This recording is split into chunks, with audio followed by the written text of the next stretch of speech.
Car में doctor Rajneesh Kumar आप सभी का एक बार फिर से हार्दिक स्वागत करता हूं और उम्मीद करता हूं कि आप सभी इस चैनल से जुड़कर अपनी तमाम परीक्षाओं की तैयारी बड़ी ही अच्छे तरीके से कर रहे होंगे और आपको अच्छा लग रहा होगा कि हम कहीं सही जगह पर जुड़कर तैयारी कर रहे हैं। आज जिस विषय पर मैं बातचीत करना चाह रहा हूं वह विषय है EMRS TGT हिंदी की तैयारी हम कैसे करें, किन किन किताबों का अध्ययन करें, क्योंकि इसके समानांतर हमने EMRS PGT हिंदी की तैयारी शुरू करा दी है और लगभग उसका आधा सिलेबस हमने कवर कर लिया है। वैसे देखा जाए तो EMRS PGT हिंदी का सिलेबस काफ़ी लंबा चौड़ा है, फिर भी हम अपने हिसाब से परीक्षा की डेट इत्यादि को बहुत ज़्यादा ध्यान में रखते हुए नहीं, उसके पहले ही विधिवत तरीके से तैयारी करानी शुरू कर दी है। जो भी विद्यार्थी गंभीरता से तैयारी में लगे होंगे उनको काफ़ी आनंद आ रहा होगा। इसी बीच आप सभी का मैं लगातार कमेंट्स भी देखता रहता हूं। बहुत सारे विद्यार्थियों ने कहा कि सर आप TGT की तैयारी नहीं कराएंगे क्या, या फिर जो PGT पर लेक्चर आ रहे हैं वो हमारे लिए हमारे काम के हैं कि नहीं। तो देखिए, आप सभी के पास EMRS PGT हिंदी का सिलेबस और EMRS TGT हिंदी का सिलेबस मैं उम्मीद करता हूं कि प्रिंट आउट करके आप रखे होंगे। उसको आप देखिए तो PGT हिंदी के सिलेबस में बड़ा ओपनली यानी कि खुलकर बताया गया है कि हमें क्या क्या पढ़ना है। PGT का सिलेबस काफ़ी लंबा चौड़ा है, खंड वाइज है और खंड वाइज होते हुए भी उसमें क्लियर किया गया है कि किस काल की प्रवृत्तियाँ पढ़नी हैं, कौन कौन से कवि पढ़ने हैं, व्याकरण का पोर्शन क्या क्या पढ़ना है, सब कुछ बड़ा विधिवत तरीके से दिया गया है। लेकिन इस वीडियो को देखते हुए आप TGT हिंदी के सिलेबस को ज़रूर देखिएगा। TGT हिंदी का सिलेबस कुल 3 खंडों में बटा हुआ है, जिसमें पहला खंड है गद्य साहित्य, दूसरा है काव्य भाग और तीसरा है हिंदी भाषा का विकास एवं व्यावहारिक व्याकरण। ये 3 खंड बटे हुए हैं। अब इनमें आप देखेंगे कि गद्य साहित्य के अंतर्गत केवल गद्य का बता दिया गया कि किस गद्य से कितने सवाल आएंगे। जैसे पहला पॉइंट लिखा गया इसमें कि हिंदी साहित्य का उद्भव, विकास एवं गद्य साहित्य की विधाएं से प्रश्न रहेंगे, और फिर अलग अलग विधाओं का नाम दिया, जिसमें लिखा है उपन्यास पर आधारित प्रश्न, कहानी पर आधारित प्रश्न, नाटक एकांकी पर आधारित प्रश्न, निबंध पर आधारित प्रश्न, यात्रा वृत्तांत पर आधारित प्रश्न, संस्मरण रेखा चित्र पर आधारित प्रश्न, आत्मकथा जीवनी पर आधारित प्रश्न और रिपोर्टाज पर आधारित प्रश्न। अब इसमें क्लियर नहीं है। जैसे आप UGC नेट इत्यादि का पाठ्यक्रम देखेंगे तो उसमें क्लियर है कि किस लेखक को हमें पढ़ना है, किसके उपन्यास को पढ़ना है, किसकी कहानी को पढ़ना है, किसके नाटक को पढ़ना है। लेकिन TGT जो EMRS का TGT है उसमें कुछ क्लियर नहीं है, और जब क्लियरिटी नहीं होती है तो हमें विधिवत तरीके से तैयारी करनी पड़ती है कि कोई हमारा पक्ष छूटे ना। PGT का जब मैं सिलेबस देखता हूं तो मुझे अच्छा लगता है कि उसमें कम से कम क्लियरिटी दी गई है कि किन किन लेखकों को और कवियों को पढ़ना है। तो जो आपका सवाल रहता है कि हम जो PGT का लेक्चर देख रहे हैं वो हमारे काम का है कि नहीं, यहीं पर उसका उत्तर छिपा हुआ है कि जो भी चीज़ EMRS चाहे PGT का हो चाहे TGT का हो, आपके चैनल पर जो भी सामग्री अपडेट की जा रही है, अपलोड की जा रही है, उसको अपना मानते हुए देखिए। TGT PGT के अंतर से आपको थोड़ा सा मुक्त रहना पड़ेगा अगर अच्छा परफॉर्मेंस करना चाहते हैं तो, क्योंकि PGT में क्लियर कट कम से कम इतना बता दिया है कि किस कवि को पढ़ना है, किस लेखक को पढ़ना है, तो हम अलर्ट होकर उसको पढ़ रहे हैं। जबकि TGT में आप देख रहे हैं कि सामान्य तौर पर बता दिया है कि इन इन विधाओं से प्रश्न रहेंगे। ठीक है, अब आपके मन में आ रहा होगा कि हम TGT के गद्य साहित्य को कैसे कवर करें। तो बार बार हम PGT का उल्लेख करते रहेंगे, क्योंकि उसकी तैयारी को ध्यान में रखते हुए हमने कई किताबों का नाम बताया हुआ था। और आज TGT में भी मैं वही बात बताऊंगा कि यदि आप EMRS TGT हिंदी की तैयारी कर रहे हैं और गद्य साहित्य पढ़ना चाहते हैं तो आपको हिंदी का गद्य साहित्य डॉक्टर रामचंद्र तिवारी की किताब अपने पास रखनी चाहिए। ठीक है, किताब देखने में मोटी है, 1000 से ऊपर इसमें पेज हैं, लेकिन अगर एक बार इस किताब को आप खरीद लेंगे तो EMRS PGT TGT UP TGT PGT और हिंदी पट्टी में जितने भी एग्ज़ाम होने वाले हैं सबके पाठ्यक्रम को आप अच्छे से तैयार कर पाएंगे। तो इस किताब को आप किसी खास परीक्षा के दृष्टिकोण से नहीं बल्कि पाठ्यक्रम को कवर करने के दृष्टिकोण से ज़रूर खरीदिए। ठीक है, वैसे मार्केट में आप देखेंगे कि हर परीक्षा को ध्यान में रखते हुए केवल कवर चेंज करके किताबें पब्लिश हो जाती हैं और मैटर अंदर वही के वही रहते हैं। आपको भी इस चीज़ का आभास हो चुका होगा कि जब आप UP TGT PGT की तैयारी कर रहे थे तो थोड़ा बहुत सिलेबस के अंतर को ध्यान में रखते हुए पूरे मैटर वही थे। यानी UP TGT PGT में संस्कृत जरूरी है, लेकिन यहाँ पर EMRS TGT PGT में इस तरीके का कोई बाउंडेशन नहीं है। तो आप देखेंगे कि EMRS की किताब में कवर केवल चेंज है और बाकी अंदर मैटर वही है। तो आप इधर उधर की किताबें खरीदने से बेहतर है कि जो मूल किताबें हैं, क्योंकि इस चैनल पर आने का मेरा भी यही कारण है कि आपको सही दिशा दी जाए, सही बात बताई जाए। तो यहाँ पर आप देख रहे हैं कि गद्य साहित्य को कवर करने के लिए हिंदी का गद्य साहित्य डॉक्टर रामचंद्र तिवारी की किताब आप अपने नज़दीकी बुक शॉप से या फिर आप कॉम्पिटिटिव शहरों में रह रहे होंगे, जैसे कि आप बनारस में हैं या फिर इलाहाबाद में हैं या दिल्ली में हैं, तो वहाँ भी मिल जाएगी। और इसके अतिरिक्त आप ऑनलाइन भी मंगा सकते हैं। तो एक बार खरीदिए, एक बार सॉलिड तरीके से कुछ अच्छी किताबों को अपने पास रखिए, फिर आपको कभी घबराहट होगी ही नहीं। तो एक चीज़ तो ये हो गई, इसको आप समझ गए होंगे। अब इस सिलेबस का जो दूसरा भाग है काव्य भाग, तो हमने PGT के दौरान भी उस किताब का जिक्र किया हुआ था और अभी भी करने जा रहा हूँ। और उस किताब का नाम है हिंदी साहित्य का इतिहास। डॉक्टर नगेंद्र द्वारा संपादित किताब है हिंदी साहित्य का इतिहास। इसमें अगर देखा जाए तो काव्य का इतिहास भी दिया गया है और साथ में गद्य का भी इतिहास है। तो अगर इस किताब को आपको तो खरीदना ही चाहिए। मान लीजिए कुछ समय के लिए आप हिंदी का गद्य साहित्य रामचंद्र तिवारी की बुक नहीं खरीद पा रहे हैं आर्थिक वजहों से या किसी भी दिक्कत की वजह से, तो इस किताब में भी आप कवर कर सकते हैं। मैं यही बताना चाह रहा था। ये नहीं मैं कहना चाह रहा हूँ कि आप हिंदी का गद्य साहित्य रामचंद्र तिवारी की किताब मत खरीदिए, इसको बिल्कुल खरीदिए। लेकिन अगर आपको काम चलाना है तो इस किताब में भी आपको पद्य साहित्य का इतिहास भी मिल जाएगा और गद्य साहित्य का इतिहास भी मिल जाएगा। और साथ में इसमें शुरू में भाषा विज्ञान का भी कुछ पोर्शन दिया गया है जिससे कि हम काम चला सकते हैं। तो इस किताब को ज़रूर अपने पास रखिए। इसके बाद हम देख रहे हैं थोड़ा सा काव्य का जो भाग दिया गया है सिलेबस में, मैं एक बार पढ़ देता हूँ जल्दी से कि इसमें हिंदी काव्य का विकास, आदिकाल, भक्तिकाल, रीतिकाल और आधुनिक काल पे बात इसमें करना है या फिर इसके हिसाब से तैयारी करनी है। तो हमने PGT के समय भी आदिकाल से लेकर रीतिकाल तक कवर कर लिया है। आगे आधुनिक काल पर भी बात करेंगे। बीच बीच में आप लोगों का ये भी कमेंट्स आता है कि प्रैक्टिस भी कराइए, तो प्रैक्टिस भी समय के अनुसार हम कराएंगे, लेकिन मेरी कोशिश है कि पहले सब्जेक्टिव तौर पर हम अच्छे से चीज़ों को समझ जाएं, फिर इसी लेक्चर्स के आधार पर ही आगे हम प्रैक्टिस सेट भी लेकर आएंगे और उसका स्तर बहुत अच्छा रहेगा। ठीक है, मेरी आदत रही है कि मैं बहुत ज़्यादा शोरगुल नहीं करता हूँ, बहुत ज़्यादा अतिशयोक्तिपूर्ण काम करने का प्रयास नहीं करता हूँ, लेकिन समय समय धीरे धीरे हम कोशिश करते हैं कि मजबूती के साथ परीक्षा में आप सभी को उतारें। अब इसका जो तीसरा खंड है उसका नाम है हिंदी भाषा का विकास एवं व्यावहारिक व्याकरण।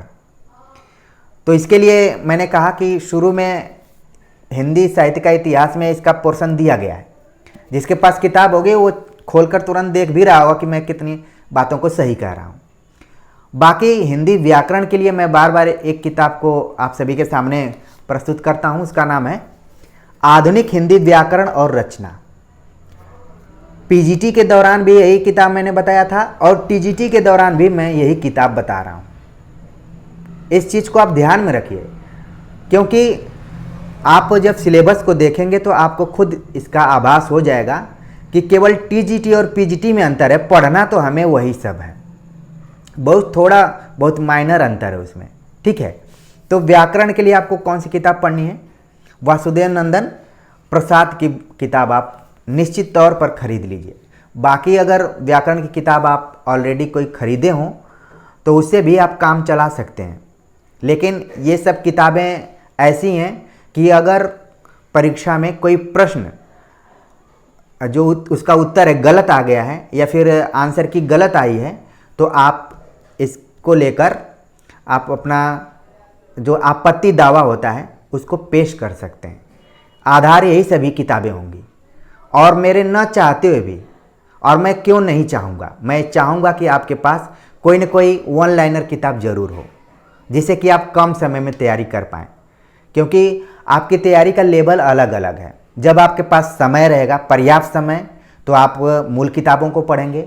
जब आपके पास समय का अभाव रहेगा या फिर आपके पास समय नहीं ज़्यादा है तो वन लाइनर किताबों को पढ़कर भी कई बार काम चलाया जाता है। लेकिन इस चैनल से आपको जुड़े रहना है और मैं बार बार आपको सब्जेक्टिव तौर पर पढ़ाते वक्त अगर कहीं पे हमें वन लाइनर किताबों में तथ्यात्मक गलतियां दिखाई देती हैं या फिर त्रुटियां, मानवीय त्रुटियां मैं कह सकता हूं, दिखाई पड़ती हैं तो मैं आपको अलर्ट भी करता हूं कि इसका उत्तर ये होना चाहिए या फिर ये जो तथ्य दिया गया है ये फला चीज़ से संबंधित है। तो अलर्ट करना मेरा काम है। अगर मान लीजिए एक मैंने आप सभी को तथ्य से अवगत कराया था कि कविराज शिरोमणि अनेक किताबों में पद्माकर के बारे में कहा गया है, लेकिन जब हम आचार्य रामचंद्र शुक्ल का इतिहास ग्रंथ पढ़ रहे थे तो वहाँ पर उनके पिता मोहनलाल भट्ट के बारे में बात कही गई है। पूरा पैराग्राफ आप पढ़ेंगे तो इससे यही पता चल रहा है। और कविराज शिरोमणि की उपाधि जो दी गई है वो तमाम इतिहास ग्रंथों में मैंने देखा तो केवल आचार्य रामचंद्र शुक्ल के ही इतिहास ग्रंथ में मुझे मिला। तो मुझे लग गया कि कई बार जो भी वन लाइनर किताबें लोग लिखते हैं या फिर बनाते हैं वो भी किताबों को पढ़ते हैं, पढ़ते वक्त अलग अलग चीज़ों को हम कैच कर लेते हैं। ठीक है, तो गलतियां हो जाती हैं, लेकिन अगर उसको सही समय रहते हम सुधार लेते हैं। मेरा जैसे काम किसी के महत्वपूर्ण काम में कमी निकालना नहीं है। इस चीज़ को आपको ध्यान में रखना पड़ेगा, क्योंकि आप लोग जुड़े हुए हैं और लगातार परीक्षाओं में उतर रहे हैं। किसी का 1 नंबर से, किसी का 2 नंबर से रुक जा रहा है, तो उसको अलर्ट करते हुए हम सही तथ्यों तक पहुंचाने की कोशिश कर रहे हैं। इसी क्रम में हमने दशरथ बिलाप नाम की एक रचना थी, उसके बारे में भी बताया था। किताबों में अलग दूसरे लेखक का दिया हुआ है, जबकि सही मायने में तथ्य अलग है। इसी तरीके से हमने बार बार आप सभी को बताया हुआ है कि केशव दास को कठिन काव्य का प्रेत आचार्य शुक्ल ने नहीं कहा है, बल्कि उसका मैंने प्रूफ भी दिया हुआ था कि देव ने कहा है। क्योंकि जब कोई पढ़ेगा इस तरीके से तभी तथ्यों तक पहुंच पाएगा, वरना कई बार ये देखने में आता है कि एक्सपर्ट्स कोई होते हैं और काम एक्सपर्ट्स अपने खास जो भी विश्वसनीय लोग हैं उनको दे देते हैं कि आप 100 क्वेश्चन छांट दीजिए, मुझे पेपर बनाना है, इस टाइप से। तो ऐसे भी काम चलता है। लेकिन जब कोई एक्सपर्ट बहुत ही ईमानदार तरीके का आ जाता है और खुद चीज़ों को पढ़ता है, तब पेपर देखेंगे आपकी कठिन हो जाता है। ठीक है, तो देखिए इस चैनल पर जो भी चीज़ आपको दी जा रही है उसको ये मानकर चलना है कि हम ही प्रतियोगी छात्रों के लिए है। मेरा कोई बहुत ज़्यादा प्रचार प्रसार इत्यादि करने का बहुत मतलब योजना नहीं है, बल्कि यही है कि जो कुछ हमने पढ़ा उन सारी चीज़ों को मैं उन विद्यार्थियों के बीच ले जाऊं जिनको ज़रूरत है। तो आप लोग जो भी कमेंट्स करते हैं कि टीजीटी हिंदी का आप तैयारी नहीं करा रहे हैं, तैयारी कराएंगे कि नहीं, कई बच्चे तो इस तरीके से कमेंट्स करते हैं कि उनकी कमेंट से मुझे मतलब लगता है कि ये बहुत परेशान चल रहे हैं। अगर आप पर डे इस चैनल पर अपलोडेड जो भी लेक्चर्स हैं उनके नोट्स बनाते जाएंगे तो आप देखेंगे कि आप द्वारा लिखी गई एक पुस्तक तैयार हो गई है। PDF इत्यादि मैं इसलिए बहुत ज़्यादा देने का प्रयास नहीं करता हूँ क्योंकि मार्केट में आपको PDF खूब मिल जाएगी, आप उसका प्रिंट आउट करके रखेंगे लेकिन पढ़ेंगे नहीं क्योंकि समझ में ही नई चीज़ें आएंगी।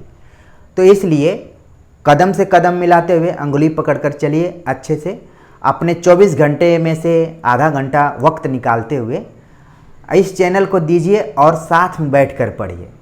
जब आप हर एक लेक्चर को देखते होंगे तो आपको लग रहा होगा कि नहीं, मैं किसी ट्यूशन या कोचिंग में ही एडमिशन लिया हूँ। मेरे पास बहुत बड़ी स्टूडियो भी नहीं है। आप देख रहे होंगे कि जब मैं वीडियो बना रहा हूँ तो पसीना भी आ रहा है, लेकिन पैशन है। पसीना को भी मात देने वाली चीज़ कौन सी है? पैशन है। उस पैशन के माध्यम से मैं आप सभी से जुड़ना चाहता हूँ और आवाज़ इत्यादि में या फिर जो भी क्वालिटी है उसमें थोड़ा सा आपको सामंजस्य स्थापित करना पड़ेगा और साथ लेकर चलना पड़ेगा, क्योंकि जैसी स्थिति आपकी है टीचर्स में वैसी स्थिति मेरी भी है। ऐसा नहीं कि मेरे पास खूब बहुत बड़ा सेटअप है और मैं आऊँ और दोनों हाथों को फैलाते हुए बताना शुरू करूँ, ये सब आदत भी नहीं है। कोशिश यही है कि आपको कम पढ़ाया जाए, ठोस पढ़ाया जाए, लेकिन परीक्षा के पहले आपको इतना मजबूत कर दिया जाए कि आप परीक्षा में बैठें तो लगे कि मैं परीक्षा को क्वालिफाई करके ही आऊँगा। तो TGT की तैयारी हम ज़रूर कराएंगे और जो भी किताबें हमने बताई हैं उनको आप ख़रीद लीजिए और मैं तो उम्मीद करता हूँ कि आपके पास होंगी भी, खरीदने की ज़रूरत ही नहीं है। बल्कि जैसे मैं टेबल पर इन किताबों को एक साइड रखा हुआ हूँ, आप भी रख लीजिए और साथ में सामने सिलेबस का प्रिंट कॉपी भी रखिए और उसके हिसाब से समय का टाइम टेबल बनाते हुए पढ़ते रहिए, क्योंकि आपके मन में बहुत सारा ये भी होगा कि एग्ज़ाम कब होगा, क्या होगा। तो आजकल का समय बदल गया है, एग्ज़ाम की डेट कभी भी घोषित की जा सकती है। पहले नियमतः एडमिट कार्ड एग्ज़ाम के 21 दिन पहले आता था और विद्यार्थी जो तैयारी में थोड़ा सा लापरवाही बरतते थे वो 21 दिन पहले अलर्ट हो जाते थे और आराम से परीक्षा दे देते थे। कई लोग सक्सेस भी हो जाते थे। लेकिन अब पैटर्न चेंज हो गया है, दो बार एडमिट कार्ड आता है। एक बार बताता है कि आपका सेंटर कहाँ है, फिर 3 दिन बाद एडमिट कार्ड आता है, ठीक है। और ये सब कार्रवाई आप देखेंगे कि 1 सप्ताह के भीतर ही हो जाती हैं। तो अब चीज़ें बदल गई हैं, अब डेट के आधार पर तैयारी करना मुश्किल हो गया है। जब तक खुद आप विज्ञापन से लेकर तैयारी करना शुरू न करें तब तक आप सेफ जोन में नहीं हैं। कई विद्यार्थी कमेंट्स करते हैं कि सर डेट नहीं आई है, बहुत टेंशन हो रहा है, बहुत तनाव हो रहा है। जाहिर सी बात है कि परीक्षार्थियों के जीवन में ये क्षण हमेशा आता रहता है, तनाव, परेशानी, बीमारी, ये सारी चीज़ें आती हैं। इनसे भी आपको निपटना पड़ेगा। आपका मन नहीं लग रहा है पढ़ने में तो थोड़ा सा आप अपने को रिलैक्स कीजिए, दूसरे कामों में लगाइए। फिर आप अपने टारगेट को एक बार याद कीजिए कि मुझे इस साल किस किस परीक्षा को निकालना है, फिर उस हिसाब से तैयारी करना शुरू कर दीजिए। तो उम्मीद है कि इस वीडियो लेक्चर में आप EMRS TGT हिंदी के सिलेबस से भी जल्दी में परिचित हो गए होंगे और साथ में जो महत्वपूर्ण किताबें हैं उनसे भी परिचित हो गए होंगे कि हमें सही मायने में कौन कौन सी किताबें पढ़नी हैं। और इसके अतिरिक्त हमने बताया कि सिलेबस में, कई सिलेबसों में चीज़ें खुलकर बताई जाती हैं कि क्या क्या पढ़ना है और कईयों में केवल संकेतों के माध्यम से बता दिया जाता है कि ये चीज़ आपको पढ़नी है। तो जिनमें खुलकर चीज़ें बताई जाती हैं वो ज़्यादा बेहतर हैं और जिनमें नहीं बताई जाती हैं उनके लिए तो और हमें तैयारी करना पड़ता है, क्योंकि उनका दायरा और बढ़ जाता है कि कहाँ से सवाल बन जाए पता नहीं। तो इसलिए TGT और PGT दोनों के सिलेबस को आप अपने पास रखेंगे और जिस परीक्षा का फॉर्म भरें उसको ज़्यादा आप देखेंगे और बाकी इस चैनल पर जो भी चीज़ अपलोड हो रही है उसको अपना मानते हुए सफलता तक आप पढ़ते रहिए। बाद में अगर नहीं भी देखते हैं तो कोई बात नहीं, सफल हो जाएंगे तो आप स्वतः इसके बारे में दूसरे से बताएंगे कि नहीं मैं यहाँ पढ़ा हुआ था तो मुझे इस परीक्षा में सफलता मिली है। तो चीज़ें आगे धीरे धीरे बढ़ती जाएंगी, विस्तार भी होता जाएगा। तो ऐसे ही मिलजुल कर हम सभी को परीक्षाओं की तैयारी करनी है और मैं यही कहूँगा कि आपको बहुत तनाव लेने की ज़रूरत नहीं है। हम समय से पहले ही बहुत चीज़ों को कवर करने की कोशिश करते हैं जिससे कि आपके ऊपर अंतिम समय में दबाव न आए। तो लगातार बने रहिए, पढ़ते रहिए और आनंद के साथ रहिए। तो मिलते हैं एक नए टॉपिक के साथ, तब तक के लिए नमस्कार।